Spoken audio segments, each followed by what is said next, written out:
Welcome to the Anomaly Podcast. The Anomaly Podcast aims to highlight various careers of people in particularly STEM fields, looking at African Americans and people of color who are occupying careers that we don't often see ourselves in. And we are thriving and making sure that we are opening doors for those behind us. Today is a very special episode because I actually will not be hosting this episode. I am going to turn it over to my pride and joy, Jordan McGlone, my 11-year-old son, and he is going to interview Mr. Keon Gibson, the man who has been behind the camera, but you will now get a chance to see him and hear his story. So, make Mama proud. Okay. Welcome back. I am Jordan, and I'm going to be interviewing Mr. Keon Gibson. So, how have you been today? I've been good. The holidays are over, and I'm ready for a new year. I'm ready for just a lot of great things. So, yeah. First question is, what exactly do you do? I get asked that question a lot. Before we started, the recording today, I found out that you're a drummer because I'm a drummer too. So that's something we have in common. But I get asked, what do you do? I play drums, do content for a number of different businesses, recording artists, what have you. But I think at the end of the day, I just love doing social media marketing. And a lot of people don't know what that is. I mean, it's basically just showing what people do just on social media. So allowing their content to look good, whether that be through photos, videos, taking over their social media so they don't have to worry about, the everyday posting and the process of just making sure they're doing everything that they're doing in store, but just online on social media. So, yeah. How exactly did you get into doing what you do? Long story short, when I was at Jackson State, I picked up a camera and started just taking pictures of my friends. And through that process, it showed me a lot that I love just being behind the camera. I love creating.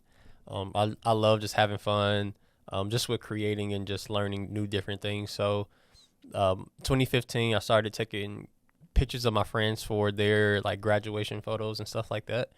And from there, it just steadily kept evolving. I actually went to Jackson State for meteorology. So I worked at NASA after I graduated as an oceanographer, but I was still participating in content creation and going on tour and all those fun type of things, and just fueling that passion with photography and video and stuff like that. So I've been doing it since 2015, and I think for me, I've always had the idea of doing it full time, but I didn't believe in myself. And with that being said, it took me a long time to believe in myself and take myself seriously.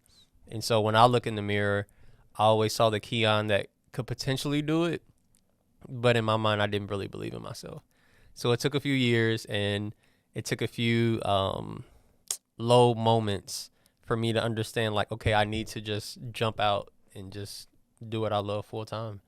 And I did it, and it ended up being a huge success, one of the best decisions I ever made in my life. So I'm super glad that I did it, because now I get to share my story with other people and inspire them to, go for their passion and do what they love to do. I like using Canva when I'm editing. Yeah. What do you like using? I like using Premiere Pro. You know what that is? No. So Premiere Pro is an Adobe suite through Photoshop, if you know what that is. Mm-hmm.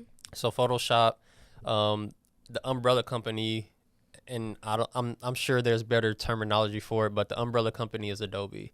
And so Adobe has Photoshop, which another software called Lightroom, and I use that for my photos. I use Premiere Pro for videos. I use Photoshop for my graphics and creating logos and stuff like that. And it's a whole world, or it's a whole universe within the Adobe world, I guess. It's so many different software pieces that you can use to build automated softwares, and you can build like 3D models and just a different, just different things like you can do within Adobe. So those are the different softwares that I use. I use a little bit of like AI too, to kind of just like stay ahead of technology. So I'm using like what's currently relevant in today's society too. And so yeah, those are probably the different resources that I use daily. So And with balancing playing the drums and regular life and also work life, how exactly do you balance all that together? that is an amazing question. Wow. It's something that I'm still working on. And I think for this year in 2024, that's my goal, to learn how to manage my time more wisely. So even just getting up in the morning, starting my day, how am I maximizing this morning? How am I maximizing, my work hours, so to speak? How am I maximizing my evenings with my family, and, just balancing everything that I do? Because being in the social media world, social media doesn't turn off, and so it's a constant evolving thing that's always happening every single day. So you kind of have to be in front of it all the time if you want to remain relevant and show people what you do. And so with that being said, I have to use different softwares, use different disciplines within myself, to kind of balance everything out. I have to tell myself no a lot, so I don't overwork myself, I don't burn myself out, and I leave room for things that I love outside of like social media, whether that's playing video games, spending time with my family, of course, and just playing the drums too. So yeah, that's pretty much how I try to balance everything, but it's still a work in progress for sure. Yeah. So with doing different tours, Mhm. with all the different tours, how exactly do you, let's say if there were to be one tour in one day and then the immediate next day, how exactly do you prepare for going back and forth? That's a great question. So there was a moment where I was managing two tours at one time this year. Well, in 2013, and in my position now, I get to oversee what all of the content is, what the content team is doing, or what they're recording, so to speak. So I'm not in the daily life anymore of touring like I used to, which is like it's a huge difference. I don't have to worry about the logistical things of touring, like where am I going to shower, where am I going to stay, does this Wi-Fi work, just all those different things. What am I going to eat today? Rather now it's like I'm overseeing everybody in the content team, and I'll pop in different cities and just help out, or even just like enjoy the show, sometimes too. On that side of things, there is a little bit more responsibility, because I also have to provide like documentation and making sure like the content team is comfortable, that they understand their roles, they understand the artists and those types of things. So it's different responsibilities for sure, but I think my favorite is being on this side of touring, to where I can be at home with my family and just look at links, and look at different videos, and then decide, okay, this is what I want to post on social media. This is what will be a great moment to share with the world, so that they can engage with what we do on tour. So When you're like with doing work, do you think of it as work or do you think of it as mostly having fun? I think of it as having fun. And it's funny you asked me that. Literally last night I set an alarm for 5:45, and I named it "You Get to Do This," because in the heated moments, of course, of doing what I do, there can be like stressful moments. There can be moments where I even want to give up sometimes. But I always get reminded just randomly. And sometimes it's not myself. Sometimes it's God. Sometimes it's my family. It's just always some type of inspiration that just flashes right before my eyes. And it reminds me, you get a chance to do this. You get a chance to do what you love. You're not in the office anymore. You're not doing a job that you don't love anymore. You get the opportunity to maximize your time and genuinely say, no, from like every single day, from my work hours to, traveling or whatever, I get a chance to genuinely like do what I love. and I'm like genuinely excited about it. So much so that, I'm posting about it on my social media. I'm sharing other, people like, this is how you can do it. This is how you can maximize your time and your career and your passion. So yeah, I think it's definitely an honor, and it's something that I am steadily just becoming even just more grateful for every day, because I just genuinely don't want to take it for granted. And I think for me, I'm just one of those people where, I love to take care of the things that are in my hands. I like to steward it well. And so if I don't steward it well, I don't want it being taken away from me. So while I have, my passion, or, with all these opportunities in my hands and in front of me, I just want to show myself, God, and my family. And of course, like, the people that I work with, like, hey, I can, properly steward your vision, properly steward these things, and continue to evolve and grow deeper. So, yeah. Earlier I remember you talking, and you were saying that you've been doing all these huge tours. Mm-hmm. So with managing that, it's probably been really hard. So has it been hard, or has it been a little bit easier because you have past experience? For sure. So I've been touring since 2019, and it's become a lot easier because I understand the art of knowing artists. And a lot of people think that because they are behind, like, closed doors, they can just like approach artists and ask them, hey, can you take a photo? Hey, can I ask you an interview question for social media? I think over the years I've understood the process of, okay, this is the proper timing of asking an artist, of respecting their boundaries, respecting, okay, this is their time of rest. Right after they get done performing, I try to, think wisely, or even just like see them in a different light of like, okay, they're tired. They want to spend time with their family. They're hungry. So I don't want to bombard them with like marketing questions, for the fans and the audience. So I balance that out for sure. But I think the difficult things now, being where I am, is just the time management for sure, because it can get to a place where, everybody's asking me for something because I'm at home, or, I'm traveling, and they're like, hey, can you send me this link? Hey, can you help me out with this? And I'm like, I can. And I think when you get to a place of saying yes a lot, you'll also burn yourself out a lot. And so just properly balancing that practice of no, and not telling that person no, but respectfully saying like, hey, I'll do it like next week. I'll do it, in a few hours. And that person doesn't know, that you're just practicing that balance. You're practicing boundaries. But those are just things that I have to practice for, my mental health and all those types of things.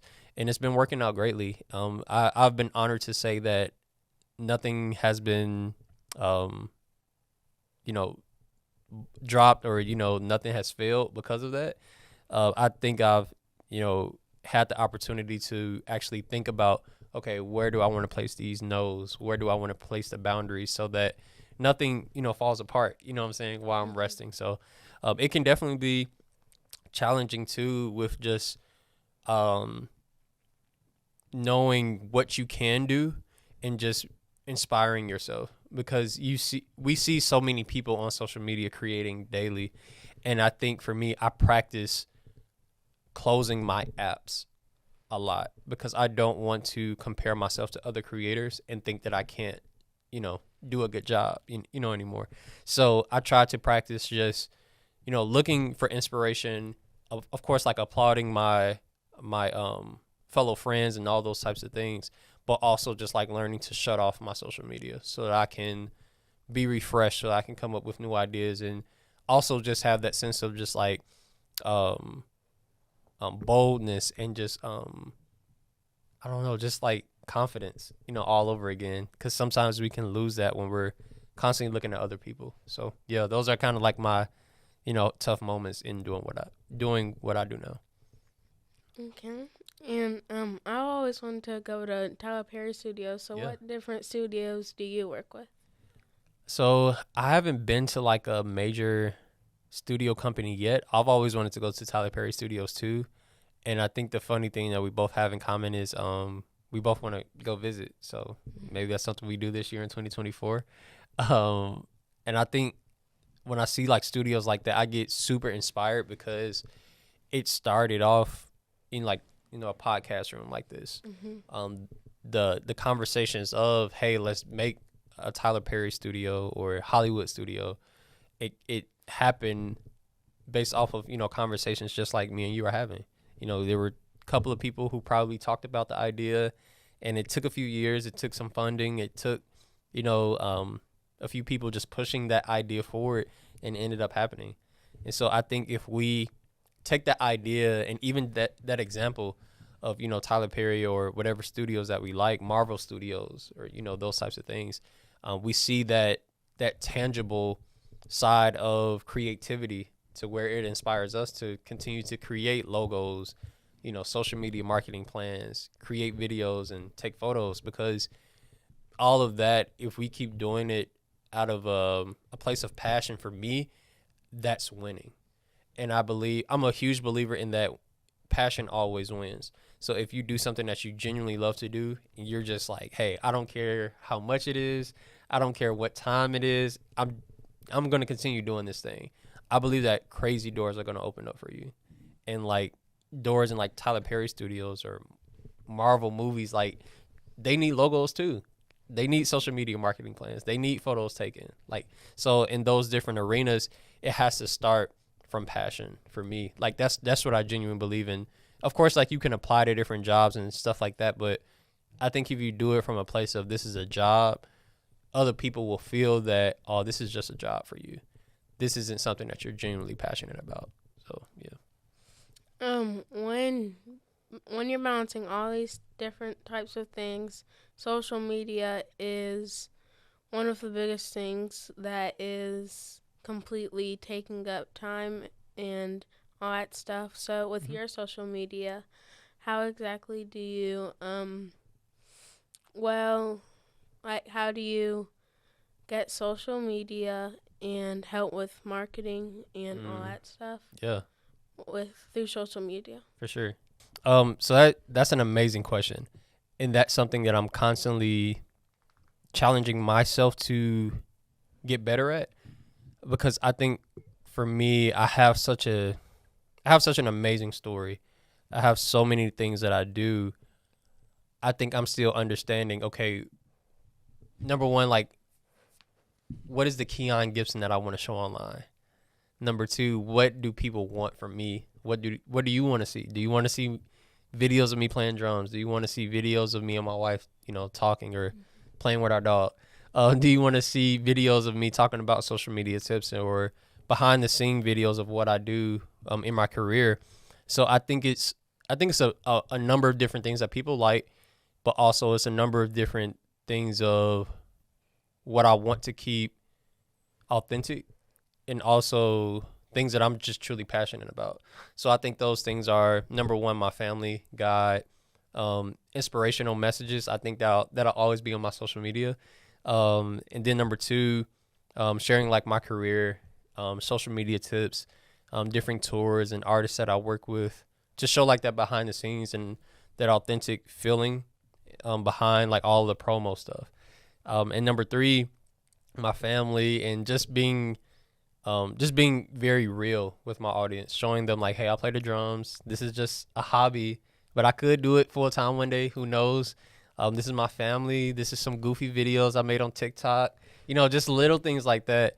I like to balance that out on my social media to show people like, hey, you can still be very authentic. You can still be real, but you can also still be professional and show your career.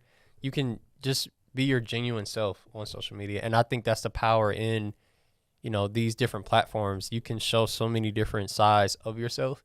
It just depends on what side do you want to show to people online. So, and through working with different people in different spaces and getting to meet new people, because everyone has a different perspective, how exactly do you handle all those different perspectives, and with editing and making videos and stuff like that? How do you balance everyone's different points of views? Absolutely. So number one, I think I ask, my clients or whoever I'm working with, I ask them, okay, what is your overall vision? What do you see? What is it? Colors? Is it fonts? What do you see? Because when somebody asks me to like collaborate with them, I don't want to just come in and say, hey, this is my idea. This is what I'm going to take over and do. And I think that's very unfair when you're asking to collaborate with somebody, because it's a collaboration. It's two people, working on one thing. So I think the first thing for me is just asking that person, okay, what is your goal? What is your vision? And how can I be of service? Is it photos? Is it videos? Is it a marketing plan? Whatever. And I think from that point, I can honestly say that everybody that I work with, they've trusted me enough to say like, okay, cool, Keon's got it. My hands is off. And I love it when it's in that state, because then I have everything that, they've told me, whether it's like an idea, a logo, colors, whatever it is, the vision is like literally all in my hands.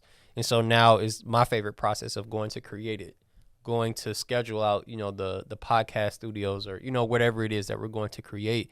And now I'm bringing that idea to life. I'm making that dream a reality. And it's so much fun to see like the people that I work with get that first look on that idea being brought to life. So like one of my favorite things I love to do is I'll send the link and I'm just literally waiting on the response, because it's like one of the most, I don't know, it's an amazing feeling to see a bunch of emojis, to see a bunch of like, just, I don't even know. It's sometimes it's like paragraph messages of like, oh my goodness, I can't believe this is happening. My vision is coming to life. Sometimes it's just like a whole bunch of fire emojis and saying like, dude, you killed this, And then of course, after that, we go into details of like, okay, let's tweak this. Let's make this better.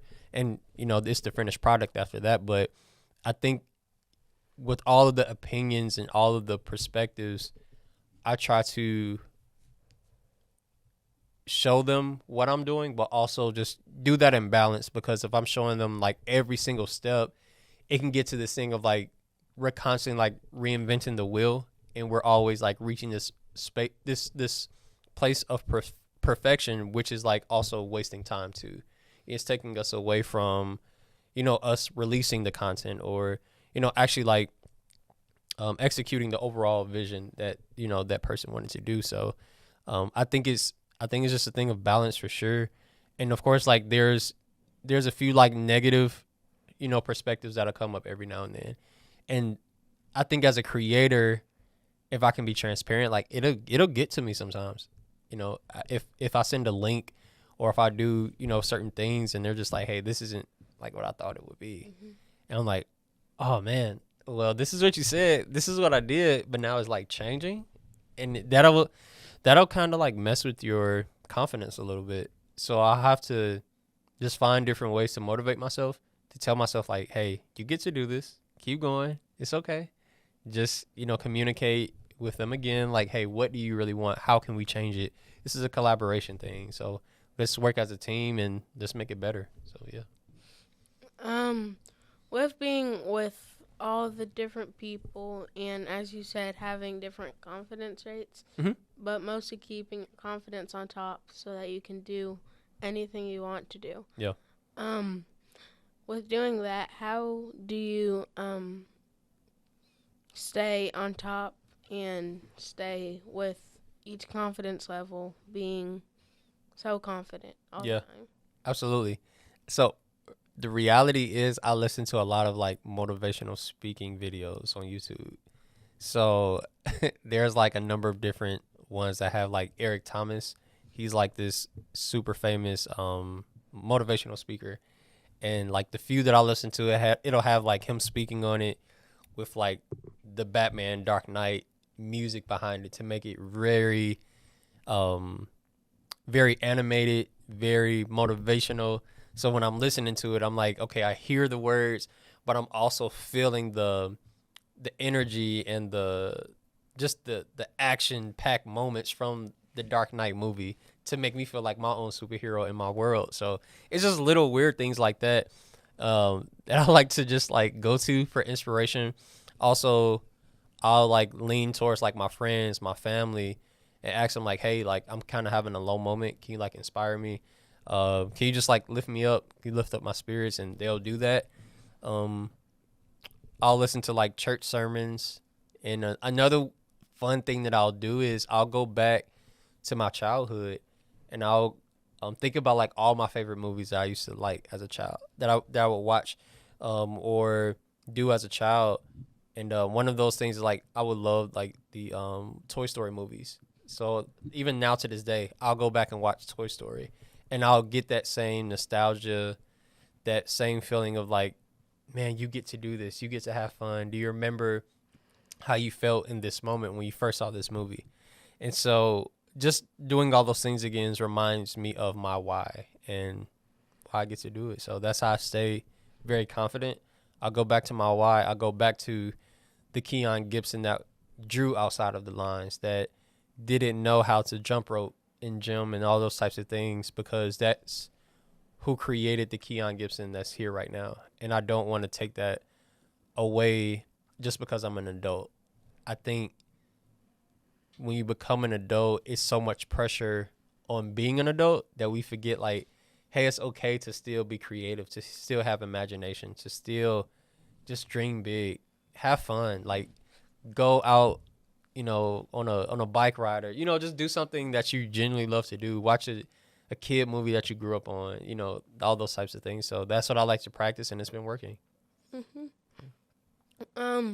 So something that my mom's always been telling me is that everything starts with an idea. If you have a good idea, you can really do a lot of good things. Yeah. So what was your idea to start doing the editing and video sharing and all that stuff? Mm-hmm. Because I know how you said that you were shooting some videos with all that stuff with graduating. Mm-hmm.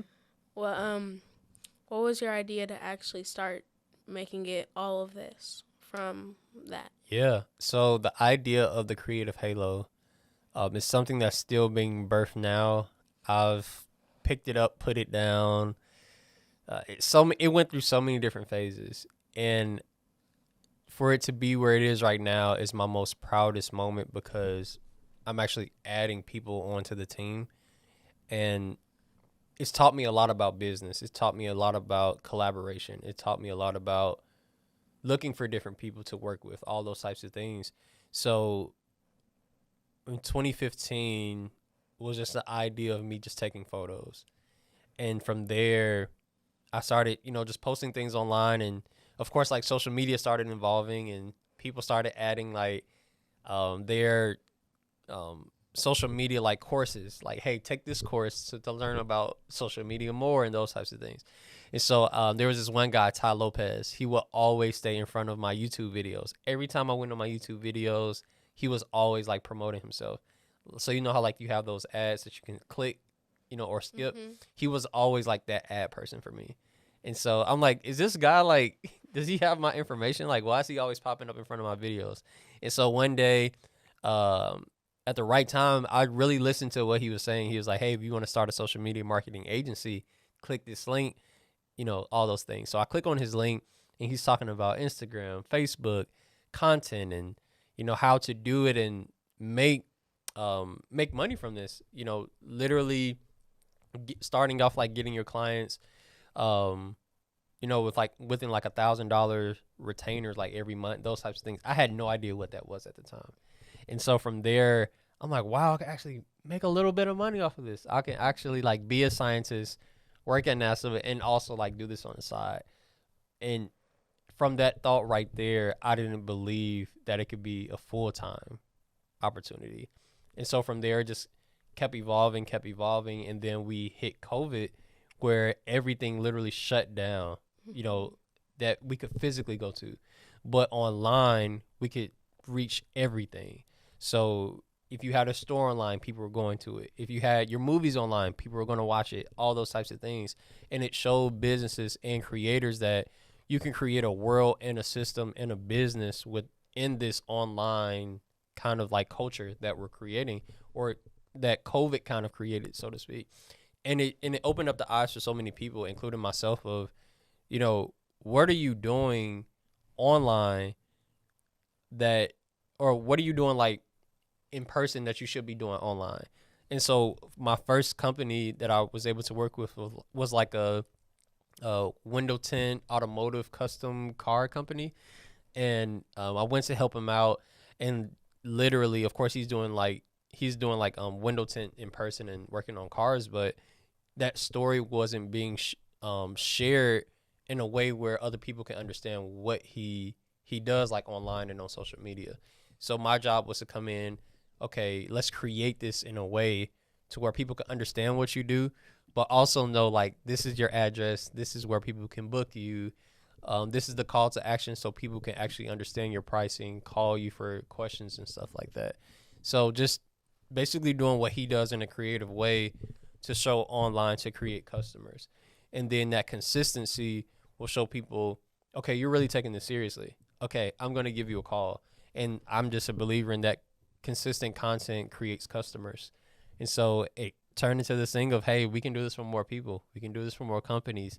And, just the opportunities kept rolling in and rolling in. And so now I'm in a place now, entering 2024 to where, I'm building my team, building my business even larger than what I ever imagined. So it's steadily evolving. So I don't know if it's going to be like a Tyler Perry Studios or just me doing it online. Who knows? I just know that for me, my imagination is wide open and the sky won't be the limit. So, yeah. When you think of your job, what exactly would you call it? And when you think of, like, what you do, what would you think of? So what I do is social media content marketing. I would probably label it as that. And I don't know if that exists, but I'm going to make it exist, That's just a part of imagination. And, that's just a part of, taking my imagination and making it reality. That's what I do. And the things around that is just literally turning a dream into reality. Taking the dream that we have in our minds, but then putting it on paper to then execute it, and put videos and video editing behind it, and make it look very realistic, but also professional in a way to where people can understand what it is, and can connect with it too. I think content has to connect with people so that it invites them to come into that world of what we're posting or what we're sharing on social media. So, yeah, I think it's a number of different things like that. And I think we constantly have to think about others in that too. Like, how is it serving other people? How is the story that I'm telling helping somebody else? How is promoting for this tour going to connect with the audience to get them to buy tickets and stuff like that? Okay. So, with working with famous people, you also come with a lot of money. Mm-hmm. And because when you work with famous people, it gets really popular online. Mm-hmm. And with you getting so popular, how exactly do you, like, come together with everyone because so many people would like you to edit their stuff? Yeah. And stuff like that. How do you how do you get that done and also get the tours done and all that stuff done? Yeah. So balancing just like I don't want to say the popularity. Let's say just the excitement of like working with me and those types of things. Mm-hmm. I think it's just a thing of balance. There are moments where, because I work with this particular artist or this particular company, now this new person wants to work with me just based upon the work that I did for a previous client, which is fine for me. I have to understand though that I have to stay true to myself. I'm not this recording artist. The project isn't going to be the same for you. Those types of things. I really try to get people to understand, like, okay, we're our own individual selves. I'm Keon Gibson. I'm not this entity. I'm not this artist. I'm not the streams and the millions of views. Like, I'm just me. And so when you invite me to come and work with me, when you invite me to come and work with you, I like the people that I work with to understand, like, you're just genuinely getting Keon. And I think that's why people love working with me, is because I try to say very genuine to who I am, but also relatable to, where they are in their career too, or where they are in, their walks of life. I think for me is I love to make everybody just feel comfortable. Because if I'm comparing your journey to other people that I've worked with, is doing that person a disservice to now look down on them and say, like, hey, you need to do this more, or I don't want to work with you because you don't have a Grammy award, or a Grammy trophy, and all those types of things. Like, I try to practice that balance in just like treating people with love and kindness, because I think that's just the fun of doing what I do, is that side of allowing to serve my gifts to other people so that they can like grow and see, okay, I actually can do this. I actually can, maximize my imagination and turn it into a reality. So, as far as like just balancing that out with my personality, the popularity behind who I work with, all of that stuff, I think it's just a thing of seeing everybody on an even, just like playing field, so to speak, and just understanding like, okay, I'm just serving you all, and it doesn't matter who you are. I'm still going to serve you at a high level of excellence. I'm still going to reach you to where you are in your season or where you are in your career, so that we can build a relationship and just truly have a great just time working together. So, yeah. And also with so you help people with what they need, Mm-hmm. and then you get the money. The money usually goes to what you need. And then from there on, that just keeps on going on and on. Mm-hmm. But also with having to buy different equipment to use that, is that the main thing that the money goes to? Yeah. So it used to. One of my mentors, he actually brags on me all the time, because during my years in college, I had like scholarships and different like grants, and that's just free money. I didn't have any college tuition at that time, so that money was coming directly towards me, and just a number of different things like that. So instead of me going to get a new car and new Jordans and all those types of things, my passion was in content creation. So I literally spent like $12,000 as a college student, and this is out the course of like 4 years. But when I became a senior, from like when I was a freshman, like that whole college process, I spent around like $12,000 on cameras, lighting equipment, audio equipment, and I still use all of that stuff today, honestly. I'm not a big person on I need the biggest and greatest camera for every single project every single year, because cameras are usually the same. If you have a great camera, it can last you for a good like 10 years unless something significant changes. But as far as like, for me, my goal is to just share the videos that I do just on social media. And what people don't understand is the videos that's on social media, they're already downgraded because of just like the different servers or processing speeds, based off like your internet and all. It can get very technical. So I try to think about that when I'm recording, when I'm doing my content. I'm like, okay, at the end of the day, does this look good? Does it feel great? Is it clear? Is it high quality? Of course it is, but I don't have to get a $30,000 camera just to make, the videos that I do look cool, those types of things. So I just remain relatable with where I am in this season, of just saying like, hey, my goal is just for social media. My clients to look great, my clients to have high quality content, but it also is done at an affordable rate from my end, so I don't have to get like all of these like huge thousands of dollars of cameras and stuff like that. I'm able to understand like, okay, this is where I am in this season for social media, and if it evolves into working at a Tyler Perry Studios or doing something for Netflix, that is going to require like a bigger camera for sure. But I think until I hit that point, I'm pretty much content and satisfied with just the equipment that I have. So as far as the money and everything, I think as far as equipment, I put most of my money into like the computer that I have, because for me, time and power is everything from like an editing standpoint. So if my computer doesn't have the power to like edit fast, that's, allowing me just to waste time editing.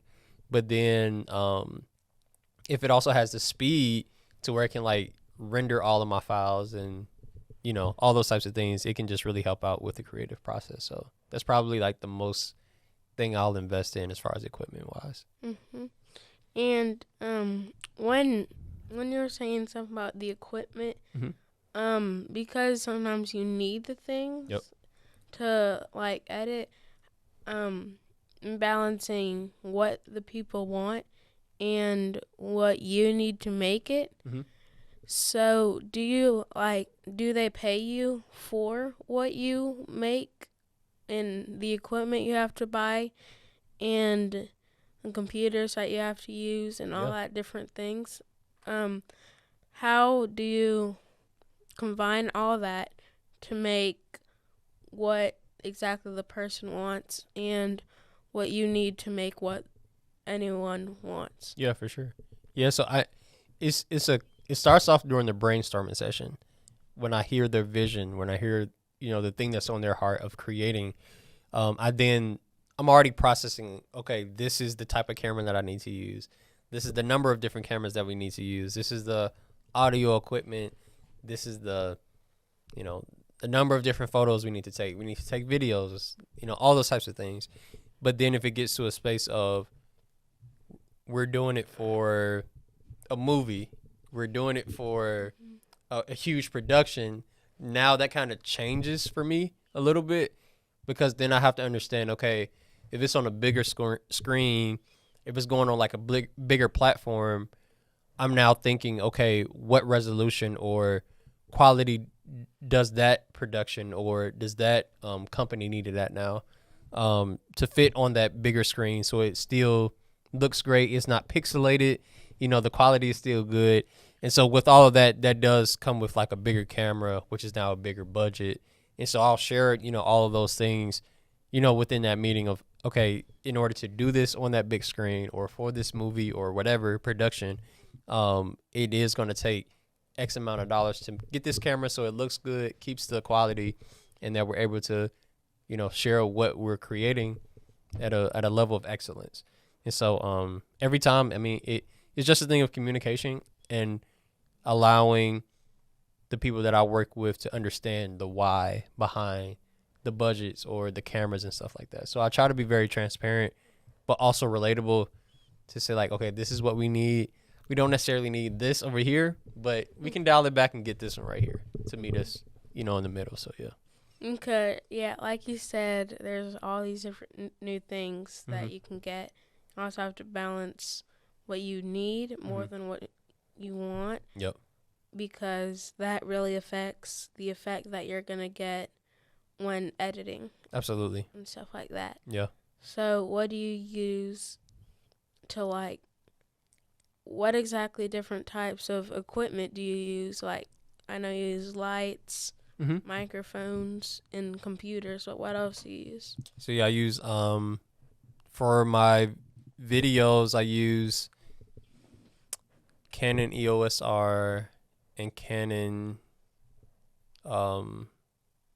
C100s, Blackmagic cameras for video. But then for photos, I just use a Canon EOS R and a flash. And that's really it. I'm not a huge person on like equipment and carrying around like all of this equipment because I'm just very low maintenance. But I think the power behind what I do and when people invite me to work with them is the editing side of things. I'm a really, really good editor, and I can really turn nothing into something. So oftentimes when people think it's a bad photo or think it's a horrible video, I'm able to somehow creatively come up with something that looks actually pretty decent or really good. And I'm actually proud to say that. But it took a lot of years of just understanding Photoshop and that Adobe universe, so to speak, of, all these different softwares and learning the shortcuts, learning, okay, now this particular program doesn't work anymore. How do I fix it?